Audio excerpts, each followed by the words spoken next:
رنا جون چرا دائما واسم اتفاقات منفی میفته؟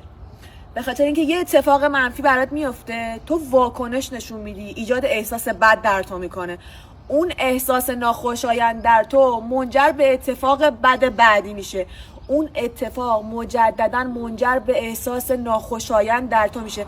این چرخه دائما تکرار میشه. تو توی این چرخه گیر افتادی تا یک جایی، به جای اینکه اجازه بدی دنیای بیرونی و اتفاقاتش احساسات تو و دنیای درونی تو رو کنترل کنه، تو با احساساتت دنیای بیرونی و اتفاقات رو کنترل بکنی. یه جا استاپ میکنی، میگی به خاطر این اتفاق من دیگه اجازه نمیدم حالم خراب بشه، دیگه واکنش نشون نمیدم، دیگه انرژیمو نمیدم به اون اتفاق، میخوام متوقف کنم این چرخه رو.